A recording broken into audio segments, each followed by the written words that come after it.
systematic approach to equip young people with the knowledge, skill, attitude, and values they need to determine and enjoy their sexuality, both physically and emotionally.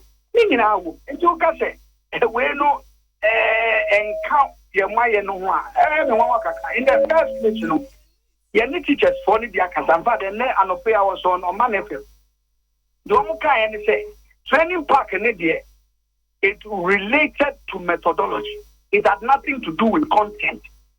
I would have a teacher for the son or more count. And a teacher unions, losing now, and all my matches or more say, but so there was some discussion, stakeholder meeting. And teachers sitting here, they don't know anything about this. And so normally, no, they will be part of the development of curriculum. Obviously, they don't know anything about it. Everyone, now, I'm a discussion. Or say, that guidelines here, release here, and finalize it. Well, fine, if you have not finalized, but then it is still in operation. Now, at a club there, you see, there are two sides of this comprehensive quality education. The first part had to do with basic schools, but then was that document here, the second, I know, a community-based schools, the GES are running. If the GES denies it or says non-existence, fine. But what about the community-based one? Community-based one, and it is being run by PPAG, Planned Parenthood Association of Ghana. Almost releasing 400 over-page manual. In a couple of Joy FM Friday, in fact, call us your LGBT removal. You go through details, you have my references. It is okay, anywhere, because both the schools-based and a community-based, will start guidelines here. You could be a new coach or Professor Amankwa and a chassis on a throw forward to the guidelines. They'll be able to say, oh, a Kwasi Maka, and so many Nanka, and but people, our attention has been drawn to certain things. It is better to say that rather than to say there's nothing existing, because as far as we are concerned, the documents are in existence. Na so what ye asemwa naka eka any Ministry of Education, any Ghana Education Service, wamu etimi a categorize enkwadane say from KG up to primary. Sankwalano yam prepare bibia to do with comprehensive sexuality education to be taught by them. It is 12 enkwalano 4 areas are KG for Nisuya, any 12 areas are primary for Nisuano. There be any one ma CSC no ewum. Name beyond primary. Na yesi ye trainee wamudia obia enye huachinye. What are your thoughts? But I would say from age what number introduce CSC? Between age 4 and 10, no bibia teno na between age 12 and above. I know dear a CSC no ewo hwa. Yetimia clear every was between 4 and 12 no bibia say any honum. No why in the case I got document like Grammy and the key any distinction between age.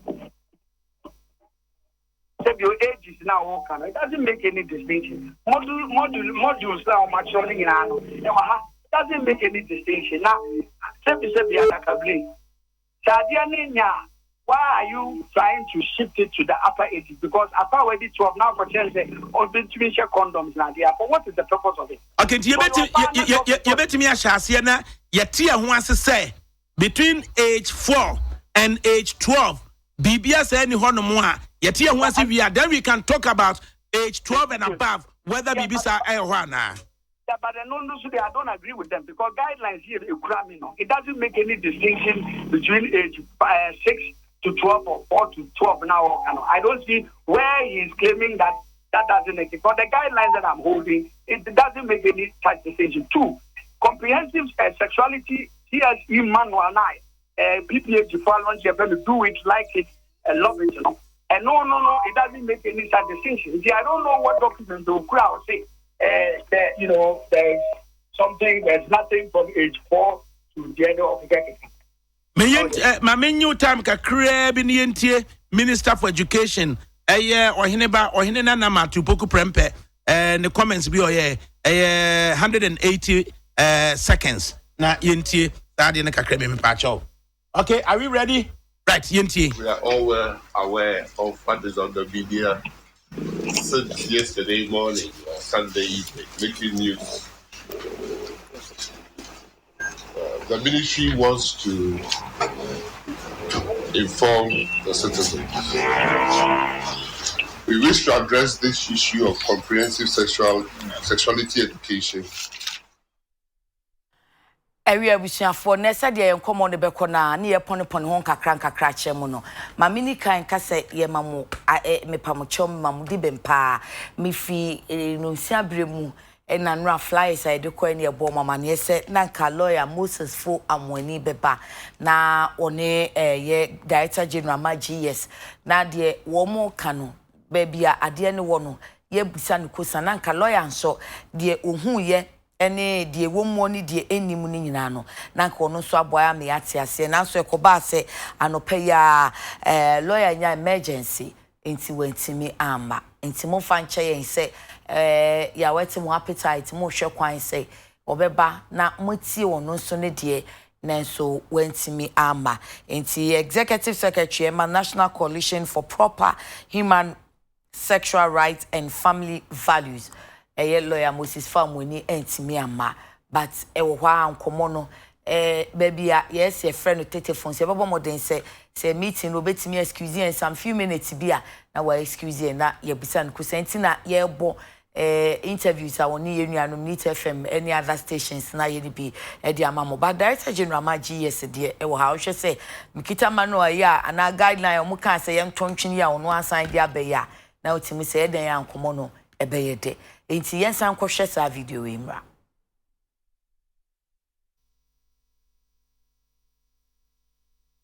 We think that he has a moral and spiritual obligation to speak clearly, unequivocally in respect of this matter.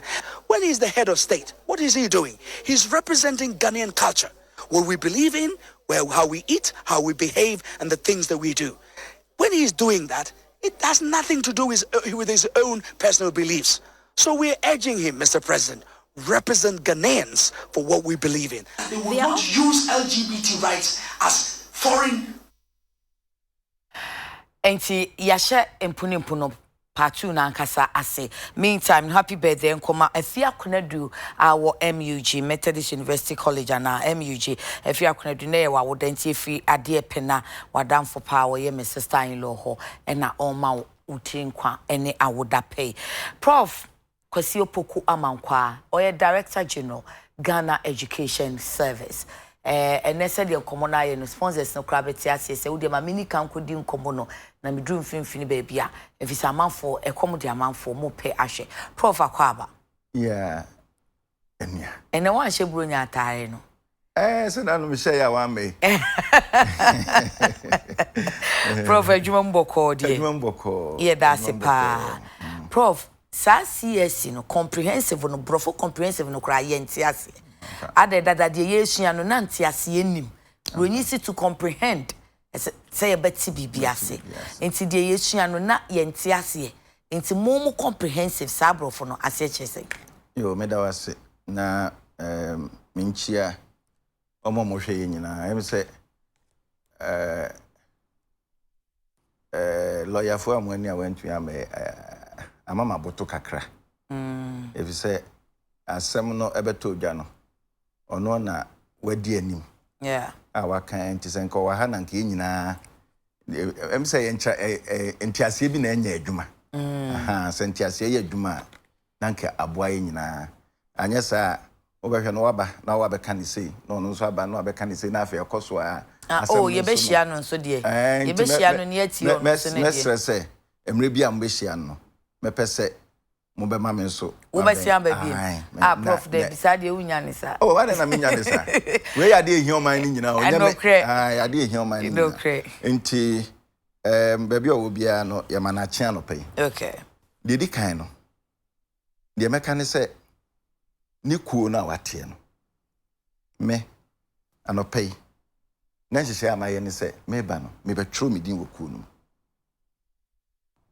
enti momianto nkrama no menini number menini bibia ekuo no me pese me ka ho bi se me na me twa education no na bibi se betumi afa me so aba ebe hia se ko mi wom bi na se ya committee no se onua bibi se no mate o se na eba ne nyina ya adwen ho na ma pe ba bi a metumi aya bibi sa ntumi mba ebisade no ayade hia ye nyina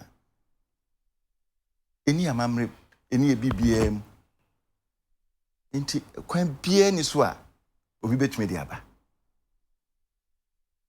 kwan bia ni so obi betumi de aba na o question a obisa o say CS no asia kyerese mepese ubekọ Wikipedia no akwe meaning of CS the Wikipedia can fa CS ho honom ne de prof amanfo ese enchemu no se si adoson free say esan se Kwasi kokofo yi wo mo an wo mo kire yen ne ma ebrofo yi dane enti ene gender no kra wo mo define it differently enti se wo Wikipedia ne nkire mu ode be ma ne yesononko enti mo a mo de share mu no Wikipedia ho mo nkire mu ne se ho no ene ka say homosexual de be wo hwe ba ku bi a me nso da me ha sisia ono nso enye homosexual ho asem na o kan say comprehensive sexuality education means providing information and guidance about the physical and emotional aspects of growing up and starting relationship. Obi nso de no. Okay. Inti ye de ne se ehia sakwara bia ana obi a wunyini bia no. Unya entity bi fa unyi a wunyi no ho. Okay. So wa hu ne die enema kitenkiti bi oyo ba bedu ba bi no bebu nsa na obu nsa de be na eso hu fa ho obi o ha mema bi epese edi wachie na yetumi a chew so sa bragra ye edu ha de na chewom se si a wabu nsa so tumi oni be ma kokoda ohun betumi adane. Okay. Meboa. Nti fititi tinyina sa na school kra beba no. Ne ye kire sa ne men. School ba ye no nso no. Ye gu so kire. Ne mom de akwakosi ni se sa ne ma we no. Ye kwa anim nyina na kasa esesa. Nti kasa esesa no. Na ebi e de term bi aba. Ye de term bi ba say na tie. We say na tie. Ye O level ne A level for no. Tete for no. Minim se okay ya emra na yesha no so wote se abrante bia na sa baba wa bi aka juice na chese akwara no oyeden akwara bone se na wo se be ka twi sa ya mre no menyi no so aka juice ani na de na kire na onim menka me beto so menka ana wo be ka professor wa had a student me kasa ya dey si prof had a prof be kasa ti ye nyine no mento sabia na menka asa de ye kwa kire wo school mu no na school man ka obeto sabi nya na wo se kwa kire maka se kwa kire nyine no yesusa na ye ba no sa kwara ka se juice na chese kire be ma ho nsuo ti we na wo ka kire nkwala no school mu o de ye ba class ho be de pa ho be de pa eni akwara ka juice e ka de orange juice pineapple fruit juice no mechere no if say no ka juice a fruit juice enti more comprehensive sexuality education no how different enetie ema amanaman reproductive health ne sex education ya enwa na ye ka ho asem enti adenti na enu no ewo ho dada na gise mo hyeda ko fa edeba ebe ka wasem mo budget mo fi so eye de yenim dada ne dia prof GES misu be life skills minim kra me kai madam me madam no krampo no de se madam Doris good grooming personal hygiene ba ku bi so ka no tie de tete ye pa wo life skills mo yi life skills fi ho eno makofa CS aba be show bibi wo mu this CS no mo say na subject any subject any subject CS in the American the American say kasa ekoso no na terms no mo nesa na ma foforo eba so tiase aha inti foforo eba no so hwe book na ekura wonum na book no dedi kan no mame nkyere mu se medini ehase na mensa enhyase ba ni nyina mu eche open it o forward eche waji atum na mame nkyere obibi abe mo ate ase sa books ya me de bae sa book we enkwara yen Prof na fa check camera ni ne papa mu no na nke nya ya kakora bia kosku nkankan ma no onkoye employinsan bia na nkwatumi awie school enso obehwa na bia bibi saaba okay eba ebia na kwara na wagya school kwara no nko school bio so book we as guidelines for prevention of pregnancy among school girls and facilitation of re-entry into school after childbirth. Okay. So book we. Ya ye ho adwuma, aye ho bibia agye atom. Ya gye tu mu wie no. Medin ehwase na mensa ehwase. So say ne beka twi. Aha. Enie. Okay. We the emfa sex education bia we okay. Physical education. Okay. And also ya ye awie. Ye wie ye no. Medini ehwase. Mensa ehwase. Okay. Na enye se bia me beba he nti na ma ye bibisa me di medin ahwase na me di mensa ahwase. Enhye ye wo GES ne civil service nyina ye saade no. Okay.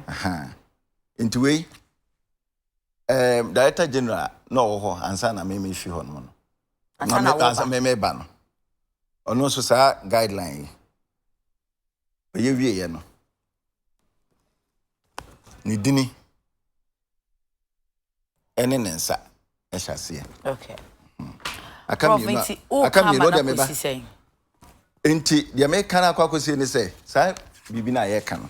We say crowd there 2012. Sometimes they know a Director General. Okay. So okay. The American akwakosi ni say sa de we no. We enye worker ye we. The tipe bia no. Ye be kire nkwara no bibia fa omo ahonidie ho. The tipe bia na so be kire nso a ese o kire no kwan so. Ese o kire the university within the context, the culture, the values of the country. Ye de ekuo bi bomu a omo yes anema no ho adwuma. E na omo ye omo draft. Ekuo ben na modi omo bomu yes draft. Ekuo na yes ade no ye National Population Council. Ghana Health. And GES. You know. And omo ye sa anema no. Okay.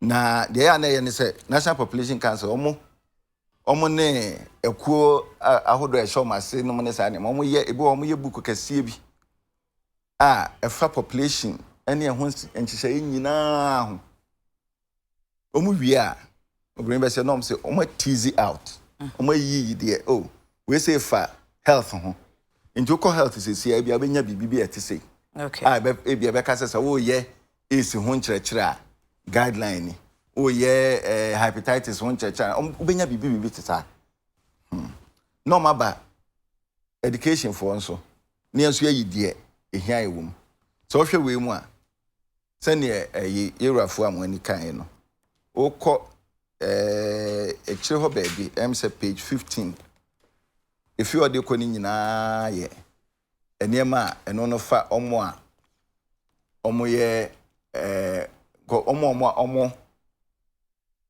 anko school omo wo community so wo hwɛ eniema ya me de kyerɛkyerɛ wi a emu bia ni hɔ a ye no yaka community bia ho asɛm nti nyame na me de mensa ekosha bibia ase say ukọ community mu akọkira de a say na yes okire no de beba finally GES eka ho eno mo ye you have said say de beba finally no de beba finally no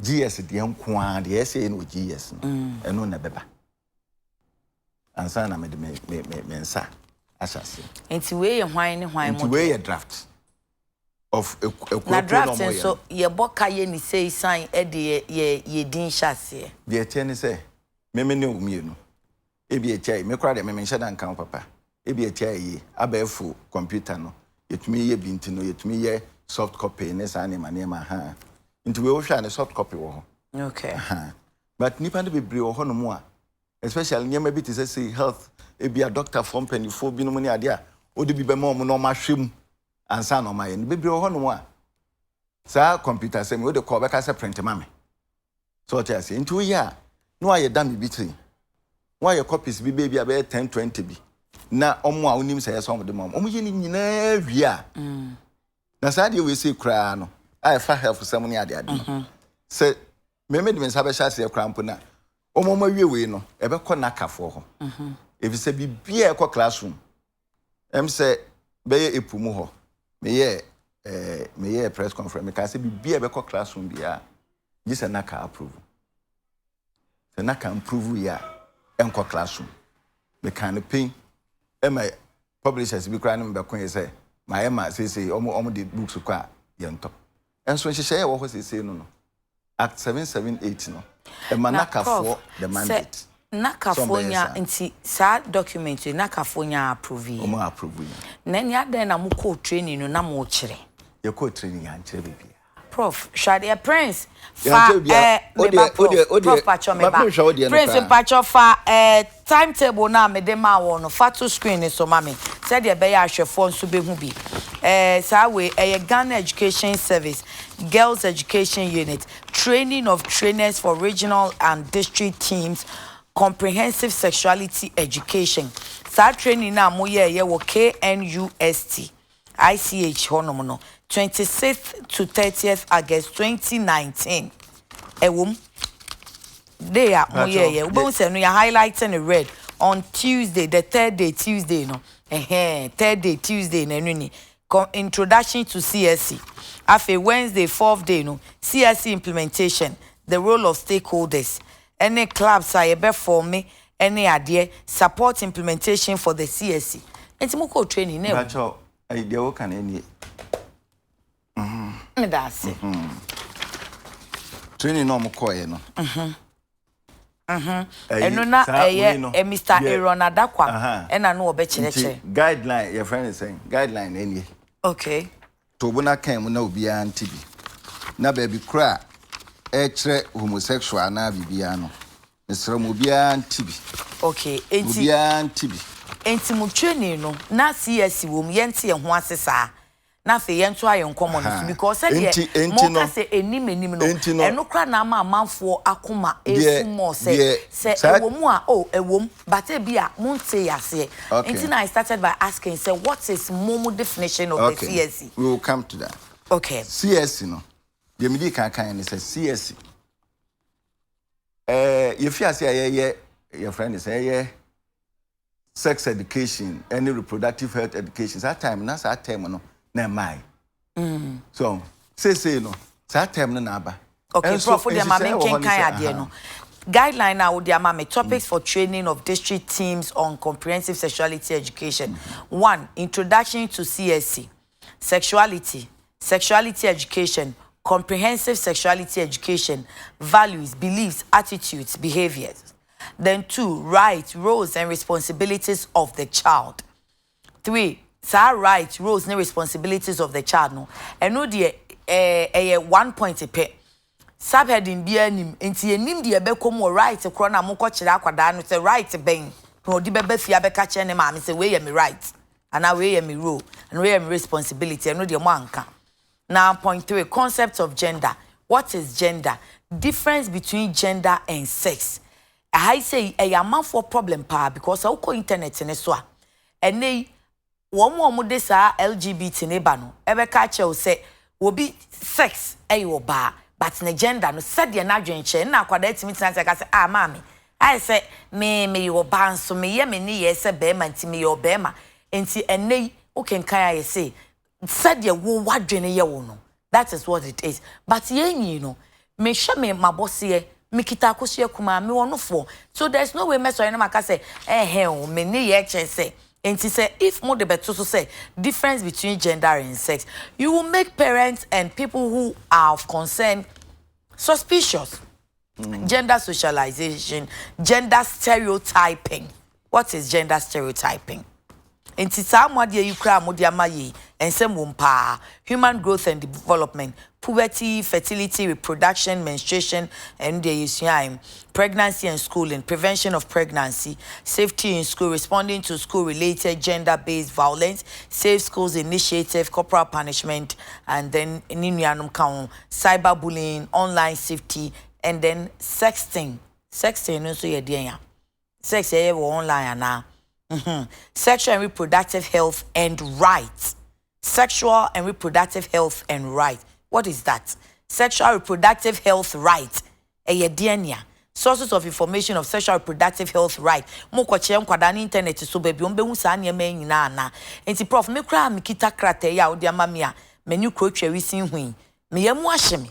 If said kakra makenkan wo internet so no. Edian po na mo kwoba ato nkwada na team. Difference between gender and sex. What is the difference between gender and sex? And it's sexual reproductive health right. Right being. Okay. Inti so we nam de ma no. Ghana Education Service. Your unit to be. A friend of Girls Education Unit. Annie. So our Girls Education Unit now what for 1997. Okay. Ma yenyina de bia ye ka say man vulnerable. Ebi nam di book bi che I said ayo mo book ye be as akora no okoye mprewanyin kra obetumi asan be school biom ekwan ye be fa so a ne nanfofo nsere no ye nyese nyina ya chocho book no na sa omo no omo ye training ho no ma ye training na che say omo chekere nkofo nti sa training we say no ya nkwa ye ama a teacher for no but omo trainers no region bia office wo baako. Okay. District bia office wo baako. Okay. It is offer emphasis Ashanti region. Now for the number of districts e wo ho no mo a. Na che say sa districts ni na am say 47 years 37 years same. Obia wo baako. Okay. Nti omo na ya omo hia esuesua sa na manema we. Okay. Me say sa edini no. Em say edini no na ye nyina ye say pene so. Ni esesa edini no. If say sa edini no ba before what's that dinner? Almost say a homosexuality. A dinner in CS no. So I say. Inti akwaye ma ayesa say si a oka ho asempe. Obi a say homosexuality. Ho asem na akwa. Na sa rice ni ho asem aye kan. Mami mi so. Omo mo ye child rice no. E dey ben rice ho asem na ya omo kan. Nkwara rice ben ho asem na omo kan. But mo ye child right no mo fa nko classroom omo ye advocacy ama wofo no omo hu kwada na sede anase kwada ne fa hu dia omo ewo ene mu die ensi mpai omo ye ama awofo no ane na awofo ne hu nkwara no asede omo acknowledge sa na wo hu no mi rampa chon wan yani omo ye adwuma. Okay. Omo ba beji kwan ekocheche nkwara na de. Okay. Sa akwara Sakora oba titru obi so mu no so asobone a omo kire wo say esese otun report me true me ba ekọ holy child the first time I kwasra na ja ya na wa fifi a ya me kwa ya mpesa me ye na tu e ho na otwe no na am say aden o si yesuku ha yenye sa am say o papa ni mpon a ya metuka ba besra o si debi Yemre mu ha say no. Headmistress no hu say wo ye ne papa na say wo ye ne Cape Coast cousin CC. Ani. So in general right. Se be chere nkwara no right a, ye be chere within the context of our value. Right bi wo ho no mu a ense so mu. Ekuo na me se me kan wo se de be proper human right. Sexual rights. And what it means they say right ne de ye were right. Okay.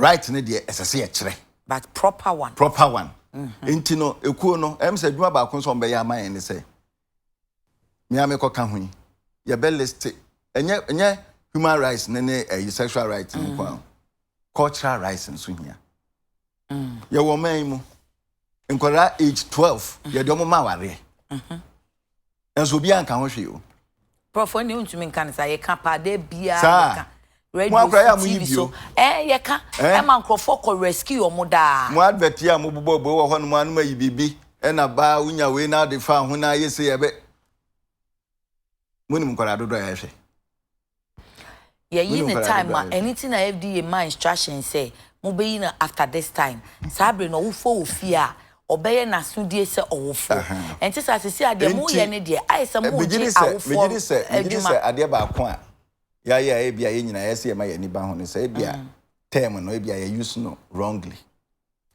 yes na se bia ntiase a e se nyina ye nya no ye nyae Prof so can is answer ye ntumi ne wonya adwen fi say sika mo fa Canada ne South Africa ne London there into so one after the other all over it is still CSC and ye niti na to say lawyer for amoni money omo maka no ne say ene eye the ekosu ya because yenye island if you say nei uka comprehensive sexuality education ade e ba asomo no eye ba akope enti eden ye nko ade ye meaning no ye meaning no be so no nko professor ye the American say the amai UN no money ade nyina nhye wo ho ne se wo be kire sa na ema na turn within your culture your values etc. Okay enti ye pa me wo elect bi wa letter no omo say integrated sexuality ta no omo afre no okay why mo no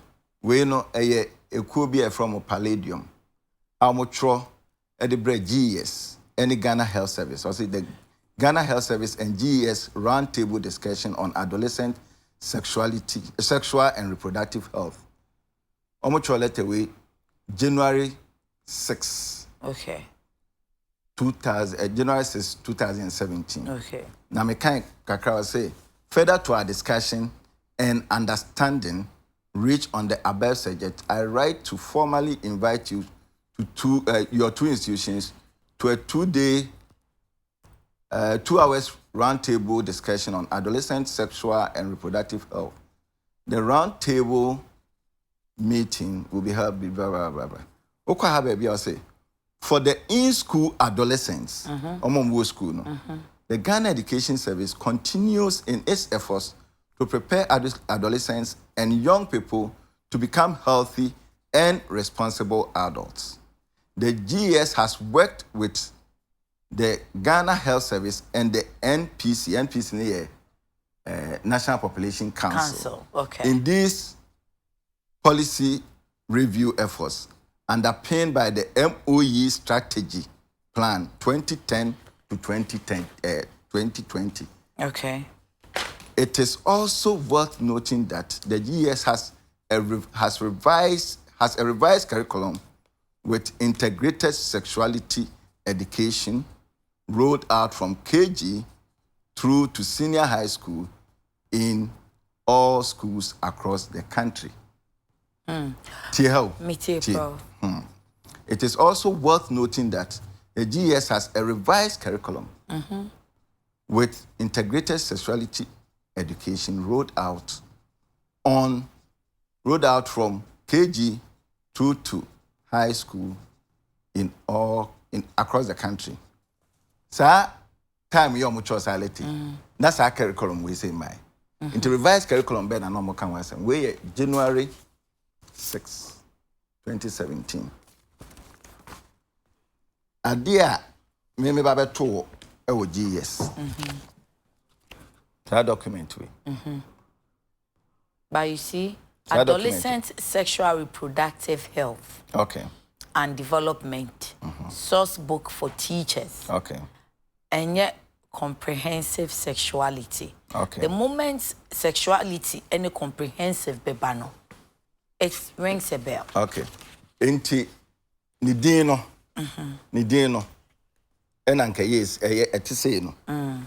Na tobo na okomwa we am dia be me de jaw okay otobo na okomwa sa comprehensive na ye kan obekwa akotumu so otobo na okomwa sa comprehensive na ye kan obekwa akotumu ene na mu fiti asese mu be pay say mu be cheche sa na ma no school no wa che dia make nyina ne say ebia yen ti ase comprehensive no yakofa no broni comprehensive ene ma bebre o ho esi wa brochiri ye bi wa ha sei ye no se dia brochiri for ye no na prof brofo no ye ne ye se brofo no broni brofo enti o ka comprehensive onim ne o kan ti se kofa broni nti ase ye ti na person kofa ne de oh onu ode ne brofo ba onim ne a o ka mi sua fi o se comprehensive a echese me chira komu akwase de de abeba na nyina aka wa wo se ye ngugo ko Wikipedia se chire obroni nhihye mu yes prof obroni nhihye mu yes prof oba ene bema abontim omutumi femfam mo omutumi kisi omo ye nhihye mu se ya ka relationship wa ha ye yes awa abontim enu na ye amanfo wanwane say ukra wade ya udin sha se enye wonsa no wo de abehye ha yi purpose of the guideline no to nurture positive attitudes and values including open-mindedness, respect for self and others, positive self-worth or self-esteem, comfort, non-judgmental attitude. Prof tie amanfo say nti ye ye Ghana no ye ni values broni na beba be che say yen fa ne values so obedi no krakra civilizations a che wo Egypt enti nka yen Africa ene wo values e de be mom ta den na fe ye ko form values and am say non judgmental attitude eno de ye benya efri se wonim say Ghana ye hu se wo bi ye gay I say obema kra ye no hu se oba se kwadwo besia ye suspect unti o ka che se ma enye non judgmental afa wo che nkwada ni se obi so no se me de me ensen ya na se on de sa me ma me nka se mempe ana enye okay enti book na o kan ye na no o hwe page 1 ho a yes prof de kan no ma me kan cho se sa de obi anye ntumu enti no ehia bebre se e be ye ho argument but prof a proposal say ya hu ama ya dwan koso a ene ya gitum a enka would have been a working document which should have been implemented anyway o hwe page 1 ho ase ho pa no o say last sentence no cry no say the term comprehensive sexuality education CSE is used in many international guidelines. Yes, Prof. Near page 2. Okay. Also, this terminology, however, has been received with mixed reactions in Ghana and some other countries, partly because of the misconception that teaching young people anything related to sexuality will encourage them to have sex. Okay. Nipana Omakutu no. Professor Usabasa, sorry, UCC. UCC. Yeah. Or no, sir, adolescent health near the any area. Now, of course, I said, despite the contrary research evidence from varied contexts, no, I say, for the proposed guidelines, the term comprehensive sexual and reproductive health education has been adopted instead of CSE to reflect the general acceptance of the concept of sexual and reproductive health for young people in the country. So it's a person na presuppose say no crampo no CSE no mo betumi ayisu din no say comprehensive sexual and reproductive health education CSRH instead of CSE. Said ye be ya adwene nye kesene ne omo aye say basa so de mpese mo kire mo be kire o tio omo maye no omo proposal no say we have to get something right okay sex education any reproductive health education enye ne ene ye kire no kire yeguso kire yeguso anso a kire na o kire we teach it within the context, the culture, the values, the norms of the country. Okay.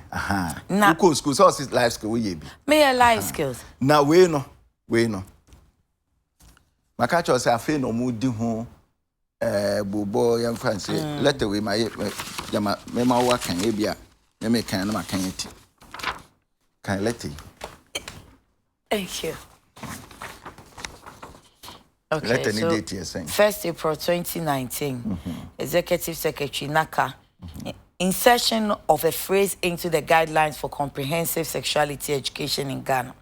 Management of Ghana Education Service has studied the guidelines for comprehensive sexuality education in Ghana and has agreed that in order for the guidelines to be accepted for use in Ghana Education Service, the phrase within the acceptable cultural values and norms of the Ghanaian society should be added to the third objective on page 3.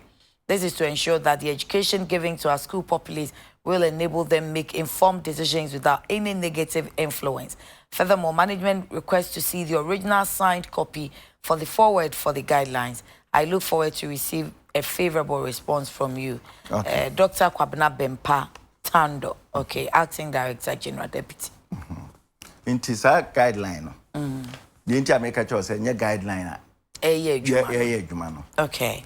Naka fo nso papa na amba inti em so no nso ono anso kra wo letters bi ani ade ode etwoko ma ekuo no mo ye ho adwuma ne say sa de we ansa na mo de be prayer no. Eniema say ni esese free.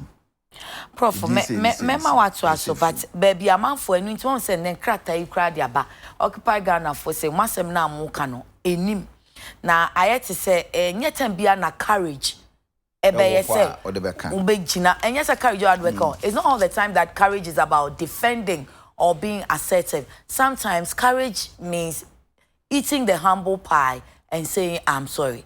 Say mudi ashemwa na mo ye film tietia if we say patch of a budget and so budget of this year Finance Minister Kokaini 2018 November no page 86 paragraph 369 and also see Mr. Speaker, the National Population Council NPC in collaboration with other stakeholders developed guidelines on comprehensive sexual education CSA for incorporation into the national education curriculum. The council reviewed policies that impose structural barriers to condom use in Ghana. So, emphasis here, school here, but emphasis mine. Intimate emphasize because I have no maybe someone say why so. The policy or the council reviewed policies that impose structural barriers to condom use in Ghana as part of efforts to effectively implement the National Condom Strategy 2016-2020 in line with SDG 37. Womusa enti ehwa kakra no so kra ya man for concern say edie ni anko condom use no barrier ben wo mu enu na afa say ye ba proposal yi mu a aman for say ebechen kwada no how to wear a condom ene sa eniama no. And remember say video so enam ene nchoye eche say na Minister of Education aka say adie ebeba enti ka September kra na eba abishase from the Okano February no ena September we don't know. Okay. Did it kind of the mo kan ye no ye Okano National Population Council o my BB. Okay. And I'm the can catch us. So mo ye omu book no ni omu guidelines na. Okay. Obia woni de egum. A school for omu de egum. Ministry of Health for omu de egum. Finance for omu de egum. Obia woni de egum. If say population no o kan na chese wa kan nyina ye ho asem. Okay. Inti sa eno no de eno no ye omo masema. Omo no ebia ombetumi akyeremu ye. Oh, I see. Na emum the person me can say so we go back to ebia beye year 2000 na kokofa okofa budgeter me just said there will be a column there a can bibi fa ebia health ho and our population for ho samre no me nyini say na sa term CS no na aba. Okay. Into the obeka ewo ho no no me nyini say obeka obe use the word CS. So what you say. Okay. And I make us say developing language dynamic develop. Okay. And this health education, adolescent education, no dear. Yeah, fit. And then Emsa Muniz, say, Professor Sai. Professor Sai, yeah. Yes, what Togo Sai, we feel I'm saying, I'm saying, a brabo nina, the idea, no, population, health, reproductive health, enti, me say, I feel BIA ready budgeta, ya come, ya can be found. Name no, Emrena near Kikan Kasani, na, a man is say, your friend, no, CSC. So, a man is your friend CSC. Let the year can you say, BBA no, as I say, within the culture and context of the country. So, and never be brew up no one go for ya, yan so. Yan to me so I have say. Yamra Emma Hokain. BBA ni ho ma Hokain. Me president na muaka. Also not under my watch. Okay. So what I say. But ye be develop guidelines. Okay. Ye be sex education ni be frɛ no. Say comprehensive ni be frɛ no. Say integrative ni be frɛ no. Say adolescent ni be frɛ no. Ye be develop guidelines. Okay. The say oman ye nyina ye ka bom say ya adida abonti ye nyina ye ka bom. Na bia ye nyina ye de adwen ba so sa de no. So hwe book no mu a omo ye no omo suggestions say ye frɛ no comprehensive CSRH something comprehensive sexual and reproductive health education. So Oshe letter ba kon e kan ya or say integrated health was integrative health. The yan nyina say yan press say health education no. Ehia say be. Na say prof dada no.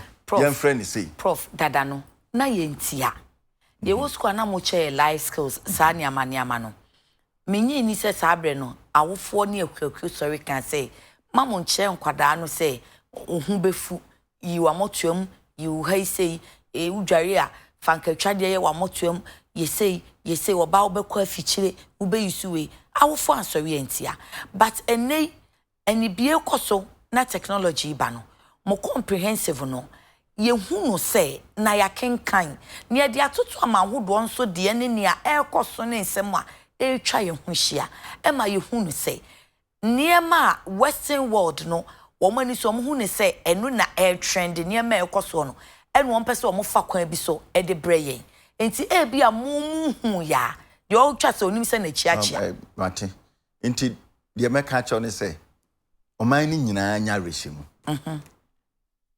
enye ta CS na ya atro no enye ya nhyehyɛ ne sɛ ye kwa akɔkyerɛ de obroni bi eye obroni no ɛde na be me nya saa rehyimu no ɛde bi na ye bɛka sɛ emre no kɔ no obehu debi so tia sɛ occupy Ghana ene chief imam office say sesia no de be ye ne sɛ de mo be ye bia no sɛ curriculum no enya ma abonten curriculum wa abonten sesia ɛho books ɛna ma abonten ɛne ye mo nsan famra ne ye nhia ne ye nhwem ne ye hu sɛ ane efi sɛ mo bɛka sɛ ente saa enso ebe wi ase ebe kɔ school mu no na ahya se ye adwuma enti ye nyina ye pene so a ye se ye nyina ye pene so sabi prof empani se nyansen te se kwaya no ma eni ba ko 14 ye nim se educationist mo wo hode nanso ebinom so wonim die on betimi aboa mo nsomfo mo nim die emeboa ananso se on pese ne ba besua saa mo sex education se de atie bia yanya no se de work on elective no RMB se courses ni bi wa pretech akwala ne pa no ye wo pa obeye BDT enti ene na enye optional na moma awofo enye awofo asede ya ma obia option bia so nkonkosua homosexuality wa Ghana ya ma obia option mano na mo de ka ada ne ya no ye de ka ya nyimu ni oh amanfo sisika aba $22 million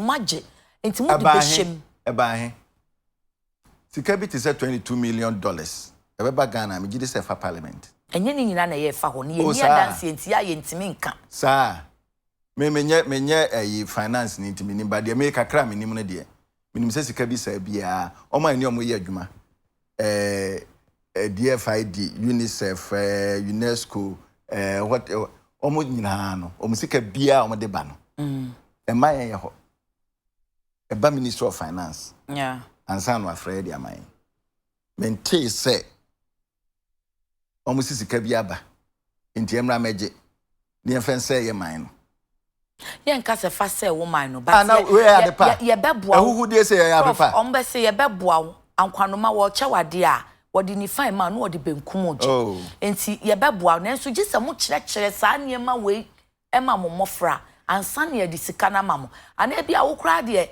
we are civil servants uti GES enti who nim dia koso ewo omo the policies ne ban okay na se ba se be ya teacher for na be kwa kwaye enya me ena me kwa kwaye teacher for nso mo ye 300,000 okay so what you say yes prof nti omo no ye be mom instruction yes mo nyina mo nko teacher for no omo nuan mo mawum omo ankasa mawum omo wo fa asifo wum na maka che teacher for no ko nkwara ye kire omade no omo ye 4 million maka che teacher for 300,000 no no mo so tie mo agum no makwa akwa ene no man ye wasem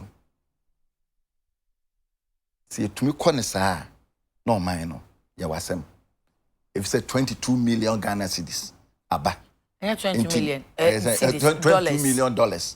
aba ni atie ho agum say video na nam na nkwada ne keka nsem no ebisi o eba ya che ye say ebisu ye subtle way a teachers ne ka che mo say ye de ye nkoka na mayi yadi ana ma victimize yen na emum ye kire mo say subtle protest ama mahu say se musimo be me aye CSC a effect no say ne pesi sa video na o kan me de ma gofo bi a omunim sa de no omutumi ehwehwem na me pese me hu teacher kro a sa ne class kro no na nka ma friend no ma bebisa no se won wo suro nti wan fa nanim kra ma se akwara no de nanim ba nti akwara no ye betumi aye na de mne ma no no hana me send e bibi and I say hi good morning any list so far okay no say good day prof please we are still on it we'll bring results soon and our science and it say our checks indicate that the videos have been in circulation many years now since somewhere in 2015 okay and I'm saying okay and I say true say since it's been around for all these years tracing the source is becoming somehow difficult okay but we are still working on it source no me shobo you be tracy. But was it just one video because ayemi na me ensa ayemi no dia me hu ye na ayemi no akwara bi ne ba ko bi nso asem kwara nketo I know dia what voice no what teacher ni no voice no but hu ha na hu akwara no so ye enti ayade edi hu dwuma okay arechemu an ye de be mo bia okay na medical so aka say sa na kafo ayi no ewo online so wo hwemu a wo hwe omo ayi no musisi a me de ba say wo say yem famra na mo hwehwem nti na me do set ya bra wo yo but mesra we na wo tra ho na hwehwem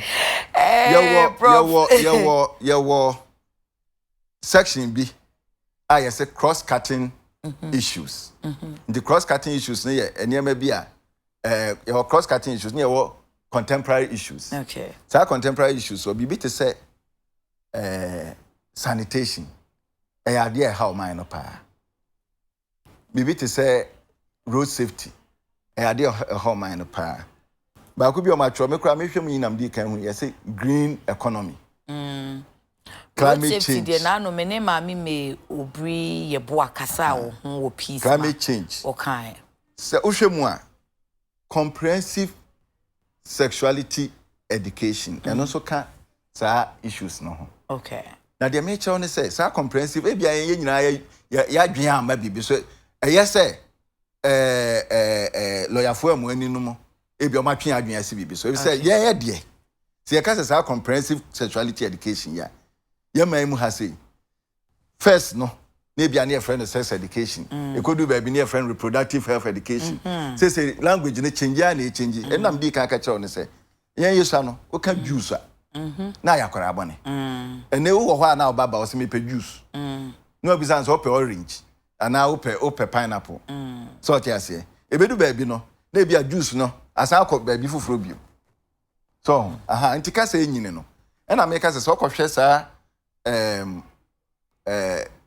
budget mu a me gidi sa afie bia ye budget a ye ka bibi fa population ni adolescents ni ho enso bia mmiri bia na atwa mu no na sa term no nyamba ye say abaye international term aye use so na emom no obia use ne de e won the context mu okay obia use ne de e won the values ne norms mu okay so enya no kwa na ye international term aye use so obi say terms ni bebre wo ho no ma use so obi say once e wo kasa kra no aka population council ni UNFPA omo say omo nim ni omo ye na bia mo na mo nim evi say UNFPA rep no ni Oluajupe ni dini se alateni na no ko Joy FM no o defendi ade ya wo kai den say ebe ma nkola no anajo kra oti e say ebe ma rape ajai pause sesen ho enti ebia afei na wo madwen am say o mo nkyere yen say it will be used in our context but for them they meant the international meaning and the meaning that when you Google you get enye ne ya betran madwen am say some amount letter I about it. Annie. So letter no was second one you try no 29th April na chese. Yeah ni nyanti bibia no. Okay. You try the call and dem say me phone so. Make me forward the amount. I letter and the first April no. Edina ni esesa no. But could you also be see a best send no. But the better ni there no a. And this a prof oh my assurance say mo nko kire ye man say ubetimi asesa o gender ubetimi asesa o sex ubetimi ayesei anti akwala nu enyi no behwe na some weird ideas bi ba netim say na LGBT o mo de kira beka ho enu am research say na queer o ma say na me kra ba ye kra ka ma sa eyi ama na menim say bibi kra ko bi o ha say friend LGBT am because me ma dwen ko ho no me kai me wabrochiri ena baby bi na me ye adwuma wo ho no na me ye care okay na cash wumpa 15 pounds an hour na what be am friend be ye prince and am prenai okwa ubo be ye 12 hours 8 hours 12 hours tina me pepa na abrofo no ba kwa assistant wo ho no ye kwa nwure bi ye you know bi that time no na sa ho asem aba wo UK no bi sa me say sa homosexual nema ya aba ya ka ho asem ma dwene ne sem ana am se me ni adwen bia ho sa de no se bi mo akra wo nye intimi de me enya de a me ne me krom ne sa nema ne so se bi eno oye din yo ankasa na me obi o meta frɛ me ma me ba ho adwuma pa me koye bia ya me na ote he ne ye be frɛ afei ne ye be frɛ ya frɛ me bio you know Mr. President aka say enya adwuma me som president no na me de akwa adwuma o Canada ben say enya adwuma koso tie orafo am not under my watch no on kai voice na boy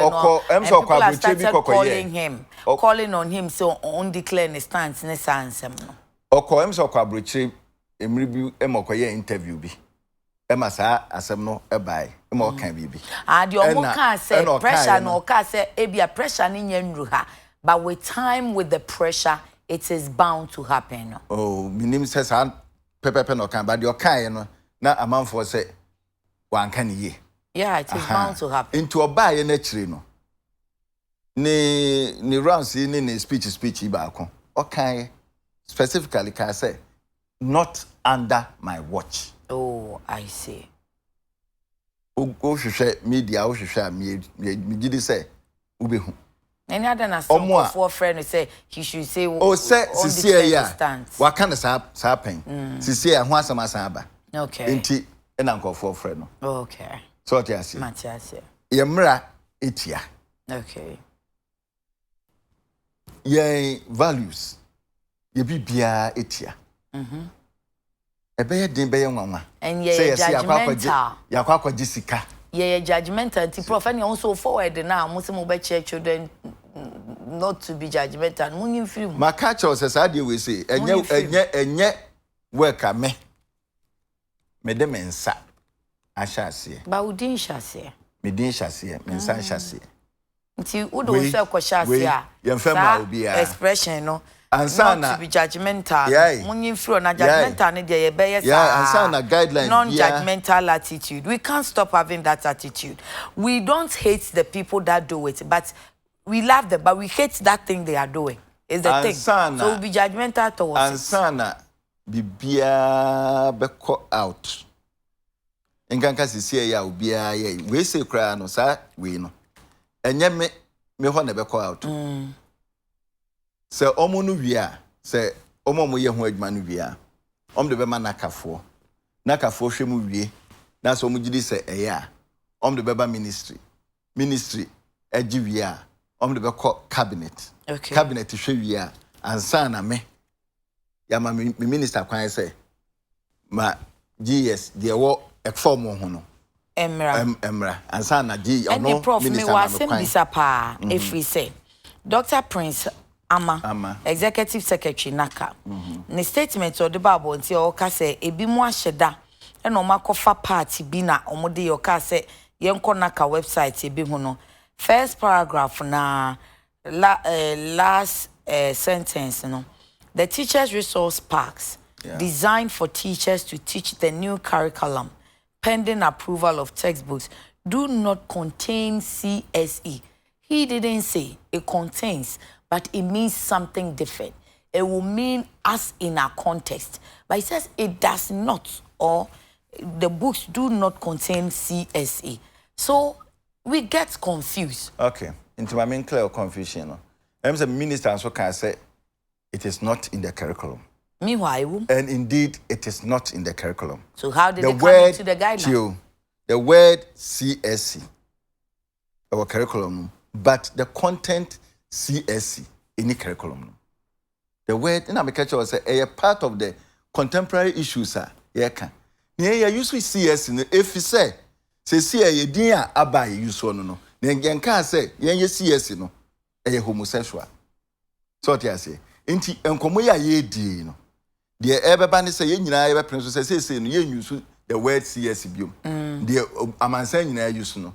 Ye be ye sex education, adolescent education bibia na emmum no. Ye de ebe friend no obi a yem friend no kwantempon. Ye de bibia and yes I am friend keke o. But sex education na ye be ye no. Ye be ye ne san ye de ne be ko sa education. De ye na didaya na ye ye. De ye na didaya na ye ye. Fufubia emeka ho. Ye ndi de ya na ye. Fufubia emeka ho. Obi me bisa ukosan ya na obi di aba. It is stated in page 11 of the teachers resource pack, but it is not in our syllabus. I presume you're a teacher. Yeah. Enti enema nam dia ma na wa ha. Ofie de wa ase ya.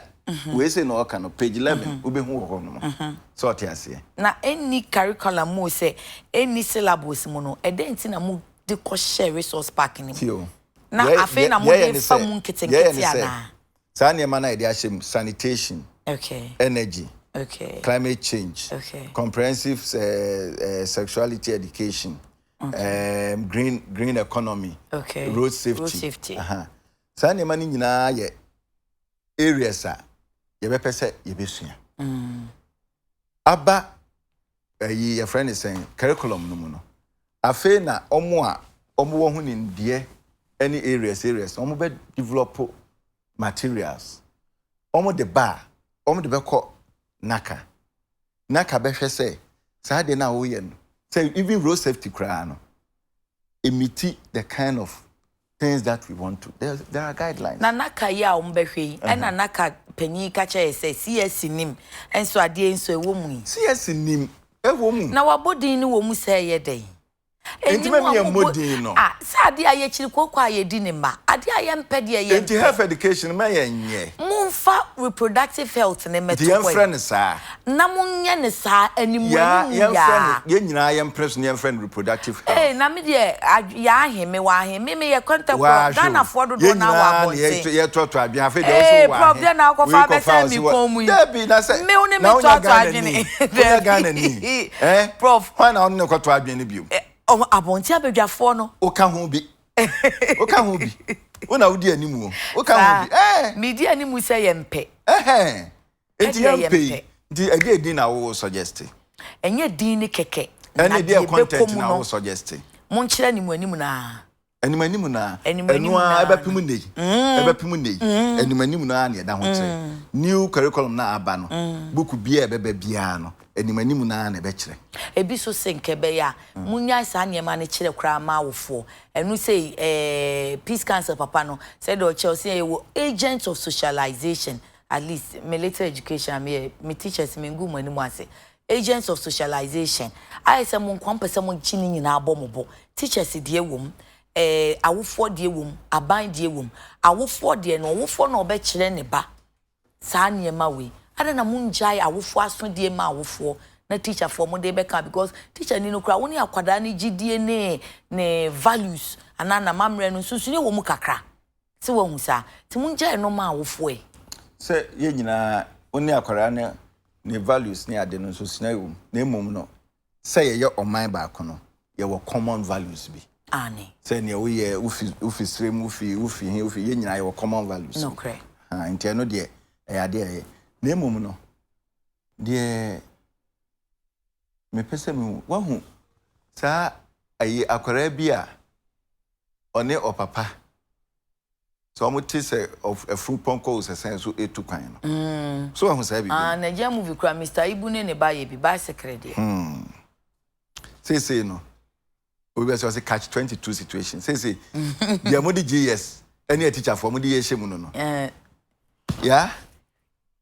yeah ma wo echren ma bibi mra say bibi e fa kwara ehunandie bi Prof Minchawa no fortunately lawyer Moses Famoni enya kwan kakra free meeting nim nti ma menkwa ahoma ne so na me ne lawyer Moses Famoni enkasa se ma fe ne pa ye me yasende wa ma lawyer Moses Famoni executive secretary National Coalition for Proper Human Sexual Rights and Family Values ananka ne okaye hu na so emergency nti wentimi ama wonya break kakra bi mai lawyer good morning. Oh, my dear wife, oh. I'm dancing. My kids were TV, so oh, and I'm not feeling saying. Kasiapa.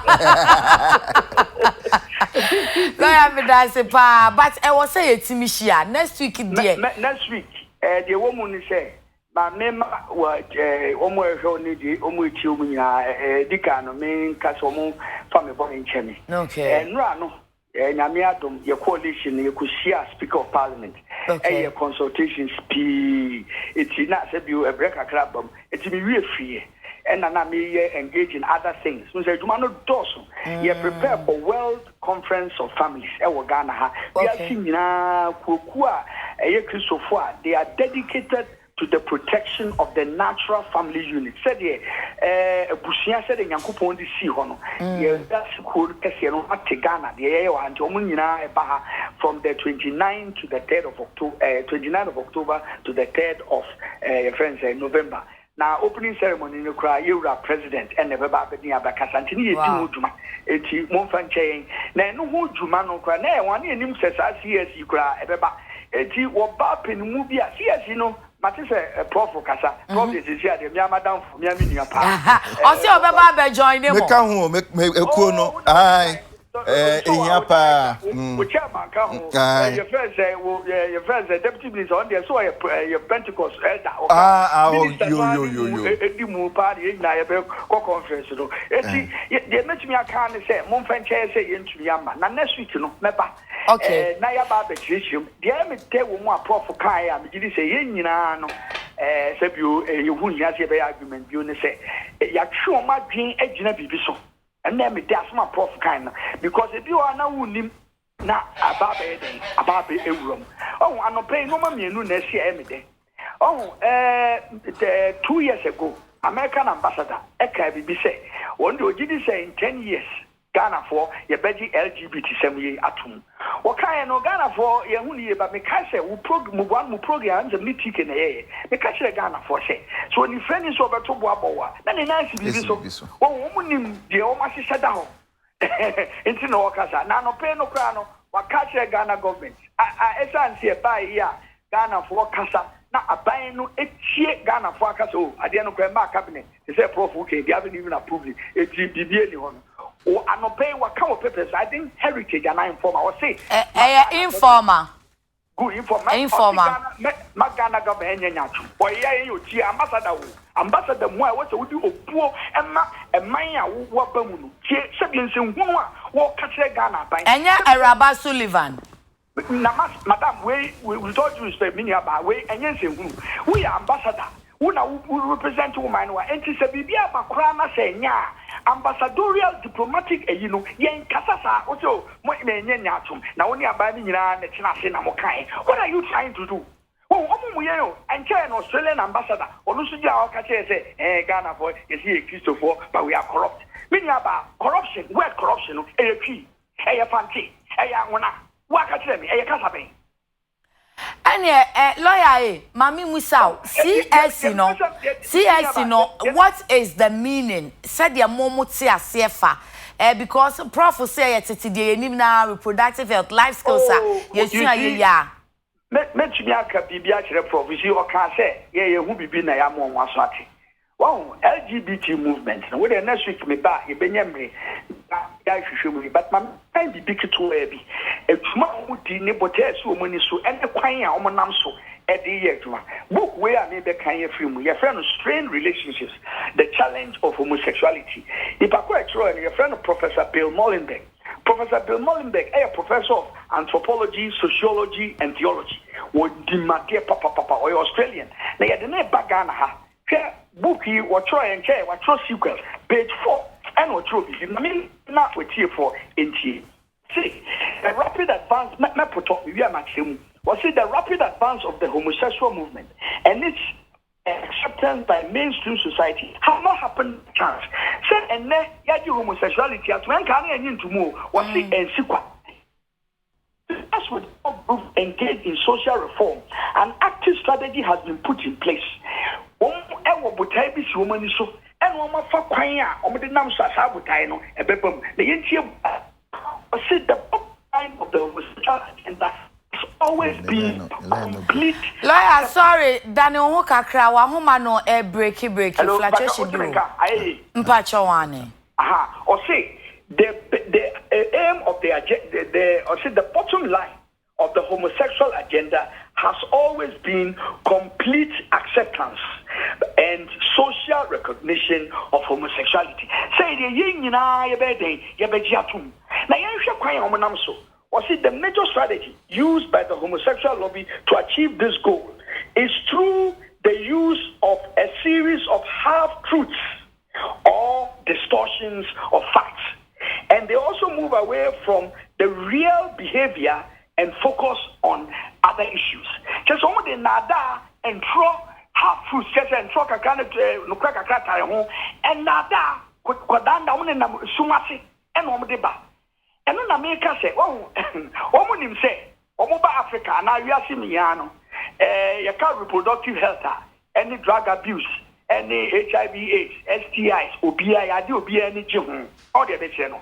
And no, until Omoda Fa, and no, I will need back away and when you are dingy, and then said you, Nancy, Ejanaya, I a strong woman.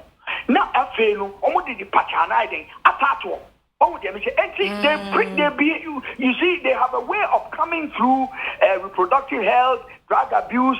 Then they will begin to add values. Maybe now, walking kind of was it non-judgmental? It is, you see, Prof. They be not giving masu, or no, not giving high fine, or they signing be no him show. I go for the papa no more depend. But okay, lawyer, yeah, correction quickly. Prof say because enya approved no on signing ye. Enti no the document about betche say GES before mo be atumo no. Udin wase a your signature to you have to append your signature. Enti this particular guideline no he's not appended the signature because any working document is not been approved yet. Well, that is fine. You don't forget the Prof is talking to a lawyer. It is I know better if we should go. Me madam for me it's not approved. My dear to say it's not approved. Okay. But what the young fan need to cry because it's not been circulated. But no crime person can say this is the value system. And someone who person almost the ban and a tattoo on now we share module by modular almost per se complete almost society. It's all kind of non-judgmental. They said you kind beautifully. No, yeah, na judge Africa hano. Yeah, judgmental. Yeah, say yeah, pet your moyen. Into a person or society into say non-judgmental. Or can say empathy. Or person who relate with it. Open-mindedness. Or person you will be near you too. Some of us were you. Another kind. That was my kind. So lawyer, who suggest to send you by a reproductive adventure channel cranker. Yen film won because I'm sure you are not bibia be share chira yent me guarantee me about GES Prof with all due respect yen tunchi be say your Prof what you way who nim die pa na ade ba ye make me aka say about 20 academics are good in education not only in Ghana in the UK US and Africa say they are prepared to devote their time and somewhere develop curriculum which will be indigenous now other African countries can pick from. But lawyer, and I said lawyer, yes, reproductive health. And see, why should we take it out completely? No. Again, I want to make a no. And America says, "Some reproductive healthy." Now, what are those? Women say, "What are they? Almost about." It's young country. No, they all what are that reproductive health, drug abuse, your friend saying teenage pregnancy, and no man that you know. But you can say you compile it, modernize it, but adopt our values. Oh, my main cap is in not Prof. You never see I'm just CSC because a free in a buy. Make me a catch you say IPPF, in fact, International Planned Parenthood Federation. In kind of not test woman to say, into productive health. Now, we show who the Google website. LGBT for one more Jimwa, so now they are dedicated to your friends sexual orientation. It's woman who guy who they Google who values are acceptance, diversity, non-violence. So IPPF produce 400-page manual. Your friend know it, own it, live it. In fact, you can't say your friend multimedia for who copy by you used the last week Friday. Many show multimedia you but you see they're not joking because lawyer prophecy or copy or mouse own it, love it or know it and then live it. LGBT college. That rainbow colors that was trending. LGBT college. This is what they believe in. So let's not run away from the truth. Lawyer, media na me said me who you know some rainbow colors be nice intertwining. But Prof bisa say LGBT for no colors here there colors. LGBT for who the show be we are sibo onim show mo colors no. We cannot run away from the Prof person tifi wa no colors no ben. Dia hen ne dia hen. Rainbow colors. Okay. With the Prof. Fabula na fetch there. Yes, me na me go. Fabula na fetch there. Last week by the chair with TV so. Obi a be who say LGBT colors. Okay. But lawyer, Prof, you know, because can be say CS in a kind of language that has evolved. If you say first, you know, nanka you can sexual education, and I say you reproductive health, and na ya babedu CSC, so it necessarily. My memoir, Prof. Okay. Or a professor of education. This me a professor of law. Be a professor of education. This me that teacher I did 19 years. The make that your prof say you be man research material no. One the all research is because no maybe work no LGBT look no then be baby. Yet information in na book here say Professor Mollingberg, or Baba Ghana, or the best 600, but the copy paper Prof, and the secret no true, and we didn't have a prayer. Me did this for kind ria. Nanibe be in respect of a lot of things. Because the moment you want to see it, okay, as soon as you know what they fat could do that, they no pay, lady no cassette, or for that, it's not in kind. CS, you know, I want to fat by it will be a free buy. UN system, LGBT for infiltrating, and the UN system, almost going for diversity. You Google, you see it, UN system, and every UN agency, UN, United Nations Human Rights Commission. What man said, they should elevate LGBT rights into human rights. About what's a human right. Meanwhile, 2 years ago, European Court of Human Rights ruled said, international human rights. Country people no into one. He has no international law to do with discrimination or equality. Okay. What here? Because one person was okay. Who got United Nations Fund for Population in Africa? Almost lawyer, talking about population, a bit me a quite some person more fast on that. One would depopulate yana. Oh, you can make cow salute. Your population reduction strategy. Look, let me give you the statistics. Africa, your growth rate is 1.4%. Obronini is 1.2%. And very soon, we will wipe them off. UK most of the municipal councils there and mayors. It is Pakistanis, Indians, and Africans. London mayor no crowd the same. Thank you. Can Sadiq. Thank you. Population. This is the truth. Trump it is because the Caucasians realize that Latinos, Africans, support of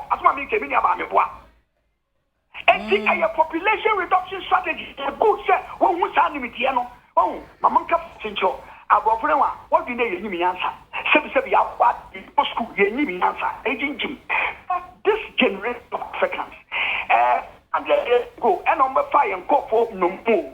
And now would you go into slavery? Now, no Jimmy, we are clever, we are sharp, we are smart. Did you only getting a who? Now, you have the design of the best kind of one near from Pie, no, who went near Jim couldn't. My miserable. CSCI, Prof. It is not only the school side, what they call community.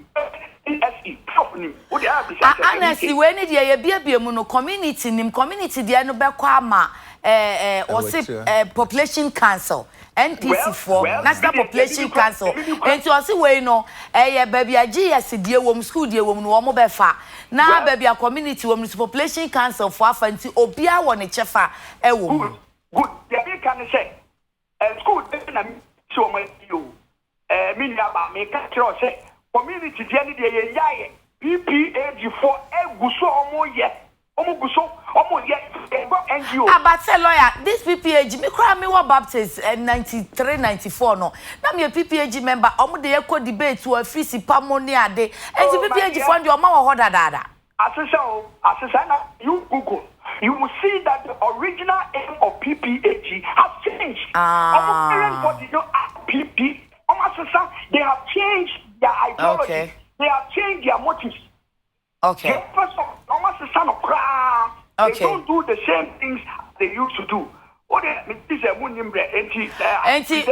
next week, you best Irish do so, and there will be a best friend meeting. Be a cinema. Say, wait, dear, what disappoints you first, and soon disappoints you. There be any to my crime. I am baby who and impa. Yes, you are TV no so.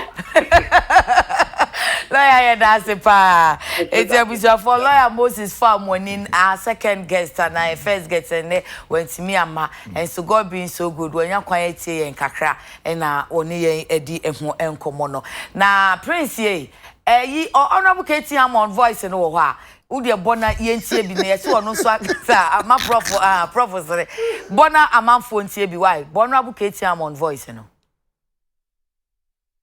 my offer secretary Napo Dr. Matthew Opoku, a friend Napo education, Nagini Yagma. Me catch your place and Nagini Yagma. Sasma Muka say, I'm packing money was as you do that. We are kicking another person, my ring, get my baby as a minya, now we win him. nti nsɛmhunu wei sɛ ɛbɛmfa nkɔfa no akwa so meme sɛ meka kyerɛ sɛ medum kran na po sɛ wɔno na akɔfa saa de wei sɛ di aba memmɔ ne din wɔ asase so bia ɛkwan bia de bɛfa so wɔ asase bia so yɛde de bɛfa so isi Ghana nyame ahyira yɛ ni o ti ma mo mfa nsɛmhunu saa nkɔfa mma sɛ MPP abrɛ so ɛna hɔ baabi mo te na mo keka kan sɛ homosexual fo hwafo am sɛ yɛkɔfo wɔn aba na mo keka ne bɛsi mo tiri bia na mo keka mo kwate wɔ ɛfa sɛ wei sɛ de mpanyinfoɔ kasa wɔn sɛ obi nkyira akwadaa nyame o aye gira de na mmofra na obi de ɛne obi wɔ hɔ a wo na mu nyame na kyerɛ wɔ oduru baabi a so oduru obi dim school so oduru na ma twɔ ne yɛ kyerɛ wɔ yɛ wɔ ne ntete sɛ de esitie wɔ nyame so kuro nkrebɔfo kuro Methodistfo kuro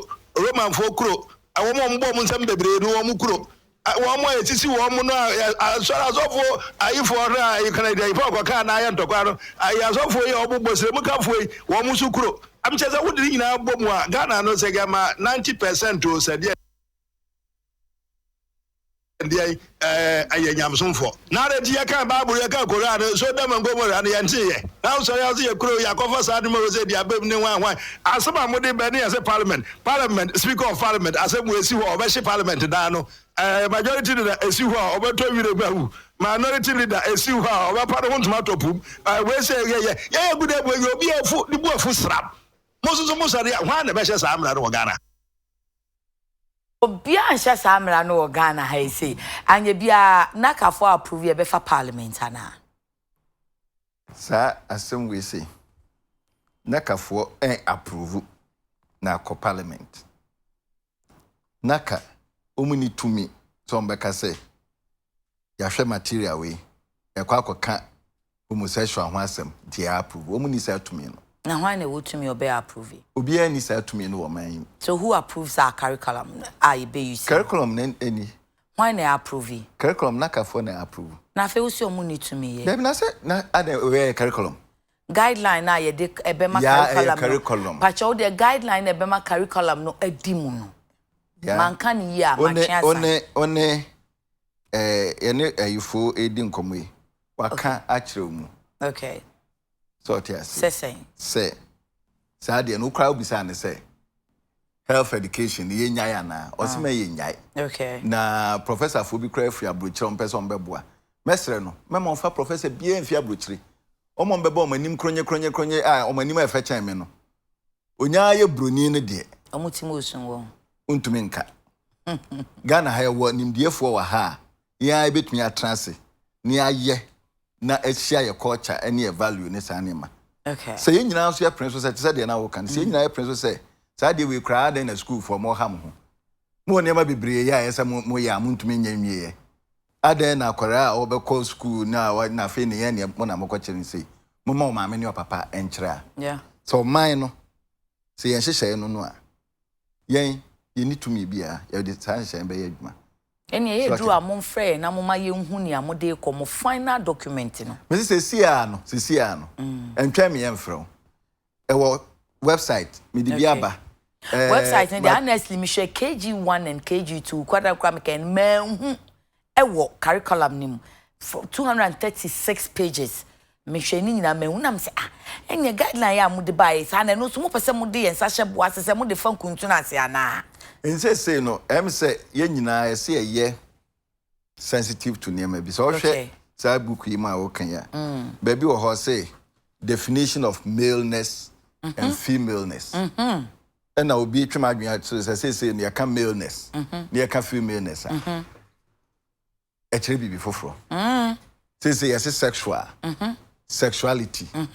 gender sexuality sex ni nyina aka bibi foforo ebia yen hihye mu no enim se yanya aka sex wo mu no nko ade de deda na ye kana nti say na yesi nyina na Prof mo betwa ade ati say musima anya research enhu say ye ka sex ye ka sexual ye ka sexuality a it means different omo yes ade we no enye se bi me na ebia na ka boss ana se whatever omo yes ade we no omo ye nkofo a omo wonimdie.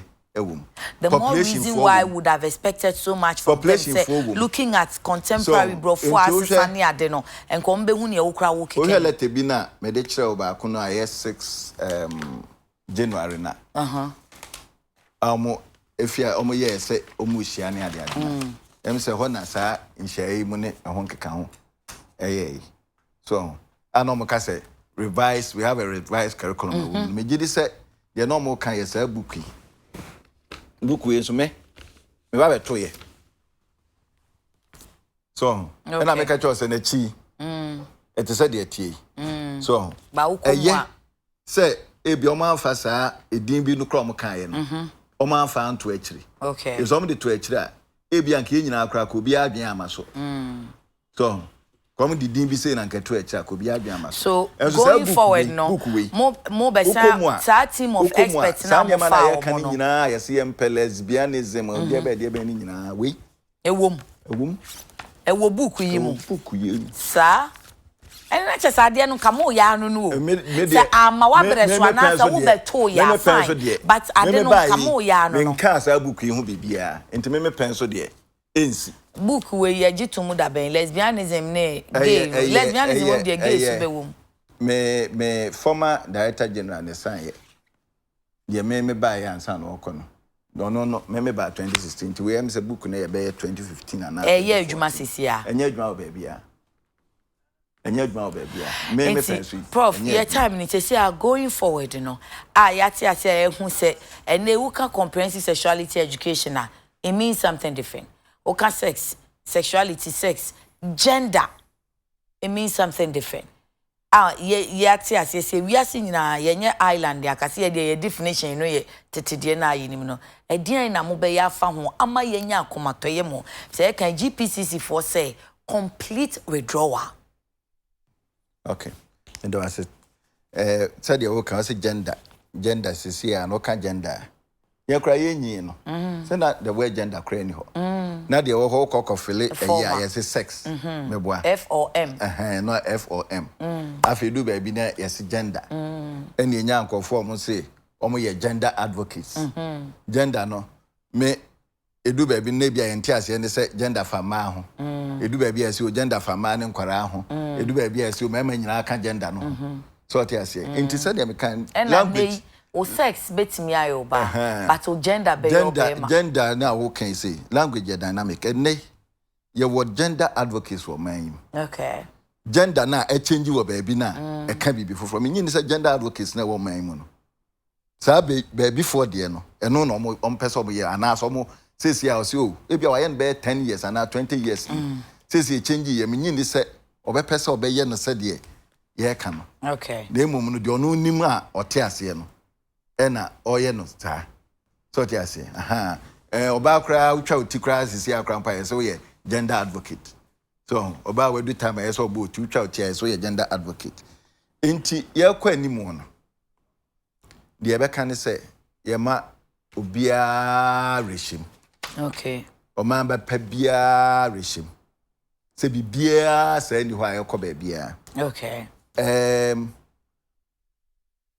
ofu aka say omo conference na omo be no cry omo invite president me gidi say president kokko no ma obema rehyimu no de bebia obekasa omo mpesa okasa no obekasa mo bia atiase naka GES Ministry of Education ye ni tumi bia wo maimu say be kwa kofa bibia ene ye nhyehyeye bia bobra wo maimu aba enka no nanka ye curriculum ne ade ya na internet no ne ade mai ye ntumi fa nto so mo obi ehu ene de nyame adom de books yam de abegu ni nyina wo internet so okay curriculum na ide kire nkwara na de no ni nyina nie mesre so obenya nkofo ebi omo ntra ho so mu hu bibi aya ka se ya ma point monko kire we enye comprehensive sexuality education nko a bibi fufuro bia bia wo curriculum mu a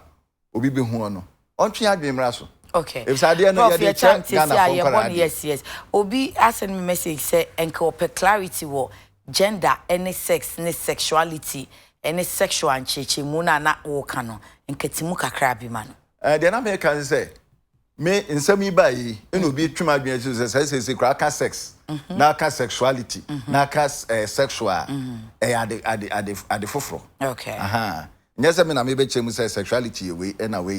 That's what you mean. The enemy make and at the end they can only say first, you can sex or you male or female. And you say gender. But and then no, so ukas gender. Obu ane sex a male, but the gender a female. Hey, Annie. And oh, Prof, let me tell you, gender. Either of the two sexes, especially when considered with reference to social and cultural differences rather than biological ones. The term is also used more broadly to denote a range of identities that do not correspond to established ideas of male or female. Into be on more, ne sex nyame de bono. Abemu abi wo Nigeria, and now I by a friend Bobrisky. Into can sex and nyame de man no die. And call your bema, but and then a gender no or your bar. So an gender and say or bar no bema. And only LGBT no lesbian, gay, transgender. What's his son? What's his son is so every bar abe your bema. Well, you need bema akwa ba. Say na yesi abrochi obi tumi shase or say me ye ma de say me yoba na ne ma me so akotina doctor or say and when he was a baby he liked pink, he liked dolls, so I just realized that my son is in wrong gender, he's chopped in wrong gender, he's a female, so I went to see the doctor. Me man you know, me as a son hormones into obenyi na nka bema testosterone ne beba no emma na ekuno na fe madie neba yeah no dey abrochire enti no mi gidi se beka hwa yen ha dey yen soso thank you bia ni man mu a obesoso so oh correct dey ye pese atie but prof who kon school for ni say na ben na wo be ye teacher for na wo ma pass in social line teacher wo ma ye national service awie postings no mo be post o mo da ben oh ye be ye ni omo say ye mo okay okay yeah we como ekuse omo ma fele no omo an efe nto be bibi because shortlisting na say we you okay demo ye kan so omo nye no omo a ye kan so omo nye no ye omo mo call colleges of education okay and so be no prof ma me so mu na me nda maboafo ya sinti se me ne prof wie ni ye kwa ene ye ni ye kwa no pacho ene matari nice one me ho ayefe ne me hu se me ho ayefe me hia se me ye gender ansan hey bra mo ni na ho aya clothing ene pam beautiful topi emame na aya clothing e wo kokomlemle top fm traffic light na se pe ne nsa no bo enti pacho also call aya clothing no be pam biama hwehwe mo Instagram aya clothing aya AYA clothing KLODING eno ano no and Facebook so aya clothing sa obetimi afre onum 0244 755 657 0244 755 657 aya clothing on be styled in style Mark bro ene mami sa shoe yi say ye nyono say ye na eja me de sisi so sa me a ma check ne pa say ma ka cho say Mark bro tie empabwa no combinations I would be yen na hodo enti kwabe di Pele Plaza nature or Pig Farm or Trust Station now on Sabinkum so Magro collection was 0244 211 491 na ene echina obekwa ifro obekwa bedin to obekwa yi bacho kona kosiesie hu koye grooming nye school mu die ni bi so sisi an yesi empese omobeye ni sisi anti ye twen se curriculum no and a guideline beba but whilst we are waiting no wo maame na na se papa na na bra no bacho ko studio fix na koye pedicure ni manicure na ko you tinyi fefe na wax your eyebrow na shisho eyelash kama na ahofeni ni muti na upia why say kiko bacho ko studio fix first studio fix for 020 29 02029665553 and now 02438467119 na bibia enye kama fama me echina me na maami ewu ani me amitwe me na me na nkanso ampa me na nkanso ne maami ewu nti echina meko eyi ewo Santa Maria nti me ka che me na agepoma saa na efro me na saa na no odi nti edi minua nso to me na nti na me se me na maami ewu no nti agepoma Mrs. Evelyn Kem wo Santa Maria uma me efimu tinyame ya adoma wo china meba beja wate one Sergeant Frank amo ene Mafia Matilda amo ene Mampoku ya African Girls sunyane umra na yenko kata mo mame Mrs. Medino kra na ayra me no se pole ni nyaba duty sa Enoa nebeba Mrs. Sarah Ama Eliphaz Mrs. Sarah Ama Eliphaz Efrimuti no eso for mame so kranti ochena yebeba bijamo ewo Santa Maria kama na makata nechi meka ne sa ne de adofo a moboaye ma abra menua Anita Wusu film wokoka wofa kwabena boaten sa yeta fense Psalm 37 eho ma yekata Mafia Matilda Anita na oye makeup artist na ka brimfo bi di ye bone ya wo fanche bra no adofo ye da mo ase pa wo fa kwabena boaten Psalm 37 ene ma Mary enu mansa ene mamiti wa mu nyina da mo ase na me aya anso me da mo ase pa wo emo ahodo a mode eboaye Prof mi wie mpacho wo si posting ye be ye ne say posting no me see omugu so say ye shortlisting ni ade na ha nti enche bia no omo a ye post omo no ombete ho asem okay nti me wie no nso no bedamase okay say se nra ya na yedi nkomo yeah na me ye say ehia semeba ayi nra wia mete say me ma me say na pesi na abrada nso ne body apese bia no abo wantumi anyi ne yam hye no a oyeye ose oti wo piece say yes medwane ose obi de kwaku ahuhu na mse anya ahuhu kwaku anyi do aha em so oka wo okay ana baby nti 12 o'clock no enom de ye news say medwane nti kusie bon ye obo ayi na de kwakwahye kusie bon ye mo no wisie no mpie enti na afi ne yem ahye no wakofa de enti sa aba na afi de wadwane na eniema no education on eniema no ayeye no edoso na be wadanso a ne ho ye my friend anwumre no ema ne ho to na anopa mi gidi se ote ho a wo hwe enti ebeda Ghana fo nyina ase se eba yi se yedisi a o ma yidi aba mi aka ho asem education ne de hia enti obia hu ne se na sede bibi ba obia nka bi na emom no de besere ne se eya yenye hu nimde ansa ne aka ena yenyi atemdedie nso mfrim so o bu na aka wasem na ye nyina betina ma abufuo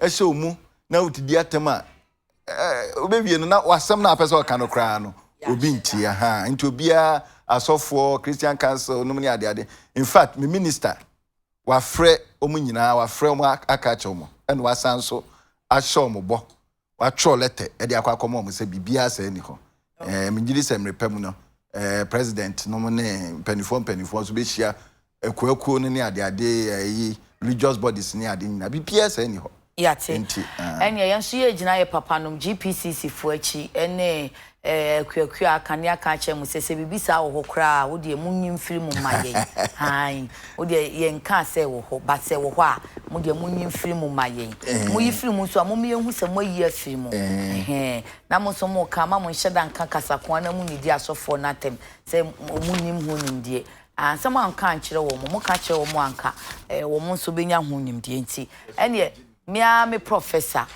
Professor Kwasi Poku Amankwa, Director General Ghana Education Service. Prof anope ye da se pa. And lawyer Moses Fu Amwenin, lawyer baby I will be on ye da wase. And him said the oba tete phone so no say emergency meeting ya and ka obe wa ha na ye hwe kwan say ye bedi nkomo later into ye da se pa. But your mini me crew no ye kramona yakona yakache Clement Foster Boaben manager Golden Crest Hotel say ye ma happy birthday Clement Foster Boaben manager Golden Crest Hotel yama happy birthday onyame shell abusua best point savings and loans so the customers are say na no Bank of Ghana we ni cleaning no ni bibia savings and loans for there no best point igina ne nanso a madaroma and mama best point eti baby into okoso aka che mu say your dream is their business enti dia ubeye bia da esu bia ubesu bia eye adwuma nko ade a uhia financial services a pacho enko ba bia best point kai say odi ne ho ni ne nkrata da yie enti wo don ho bɔ no a ɛbɛboa pa Aidan good morning I hope that ho ye ya mamento nka ai ya kuna menu o mini ku no yɛda mo ase nyamenti na nimu nkyɛw ensi wiye na ensi nsa no adwuma yi hweye no ankoye CSC fi sɛ yɛmpɛ we no one CSC mama yenyim krasefo saa na ni bie bebre no emmoa